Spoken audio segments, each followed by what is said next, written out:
एलियाह Bible के सबसे प्रसिद्ध भविष्यवक्ताओं में से एक हैं, जिन्हें उनके अडिग विश्वास और असाधारण चमत्कारों के लिए जाना जाता है। उनकी जीवन गाथा ईश्वर की शक्ति और प्रभुत्व को प्रदर्शित करती है और इस्राएल की जनता को मूर्ति पूजा त्यागने और सच्चे परमेश्वर की ओर लौटने का आह्वान करती है। एलियाह के समय में इस्राएल के राजा अहाब और उनकी पत्नी रानी इजेबेल ने बाल नामक एक झूठे देवता की पूजा को बढ़ावा दिया था। इससे ईश्वर का क्रोध भड़क गया और एलियाह को इस्राएल पर अकाल की भविष्यवाणी करने के लिए भेजा गया। एलियाह ने घोषणा की कि जब तक वह न कहें तब तक न तो बारिश होगी और न ही ओस गिरेगी। यह घोषणा न केवल अकाल की चेतावनी थी, बल्कि झूठे देवताओं को एक चुनौती भी थी। अकाल के दौरान यहोवा एलियाह को केरीत नामक झरने के पास छिपने का निर्देश दिया। यहाँ पर एक चमत्कार हुआ। कौवे प्रतिदिन उनके लिए रोटी और मांस लेकर आते थे और वह झरने से पानी पीते थे। जब झरना सूख गया तो यहोवा ने एलियाह को सारपथ नामक स्थान पर भेजा। वहां उनकी मुलाकात एक विधवा से हुई, जो अपने बेटे के साथ अंतिम भोजन की तैयारी कर रही थी। एलियाह ने उसे आश्वासन दिया कि अगर वह पहले उसके लिए रोटी बनाएगी तो उसका आटा और तेल कभी खत्म नहीं होगा। विधवा ने ऐसा ही किया और वास्तव में अकाल के पूरे समय तक उसका आटा और तेल समाप्त नहीं हुआ। इसी दौरान विधवा का बेटा बीमार हो गया और उसकी मृत्यु हो गई। एलियाह ने ईश्वर से गहन प्रार्थना की और लड़के के शरीर पर 3 बार झुके। यहोवा ने उनकी प्रार्थना सुनी और लड़का फिर से जीवित हो गया। यह चमत्कार दिखाता है। इसके बाद एलियाह ने इस्राएल की जनता को सच्चे परमेश्वर की ओर लौटाने के लिए एक अद्भुत कार्य किया।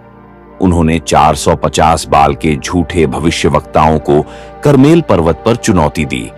दोनों पक्षों ने बलिदान चढ़ाने की तैयारी की, लेकिन शर्त यह थी कि कोई आग नहीं जलाई जाएगी।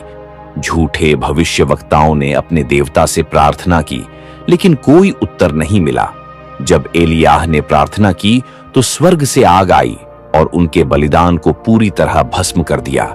यह चमत्कार इस्राएल के यहोवा की वास्तविकता और शक्ति को साबित करता है। इस घटना के बाद इस्राएल के लोग फिर से ईश्वर की पूजा करने लगे और एलियाह ने झूठे भविष्यवक्ताओं को दंडित करने का आदेश दिया।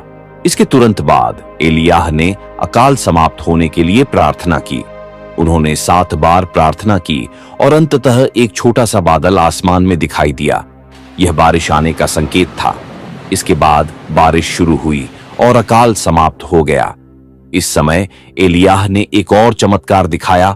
उन्होंने राजा अहाब के रथ से पहले दौड़ लगाई और उनसे पहले शहर पहुंच गए।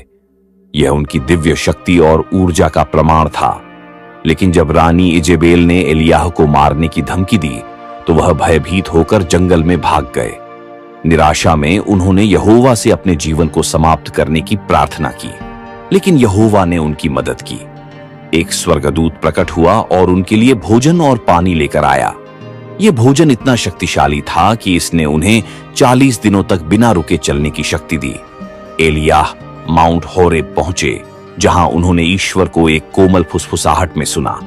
यह अनुभव उन्हें यह सिखाने के लिए था कि परमेश्वर हमेशा महान और नाटकीय घटनाओं में नहीं, बल्कि शांत और साधारण क्षणों में भी उपस्थित रहते हैं। एलियाह के जीवन का अंतिम और सबसे अद्भुत चमत्कार उनका स्वर्गारोहण था। जब उनका समय पूरा हुआ तो एक अग्निमय रथ और घोड़े प्रकट हुए। एलियाह एक बवंडर में स्वर्ग की ओर उठ गए, जबकि उनके शिष्य एलीशा यह सब देख रहे थे। स्वर्गारोहण से पहले एलियाह ने अपनी भविष्यवाणी की चादर एलीशा को सौंपी, जो उनकी सेवा की निरंतरता का प्रतीक था।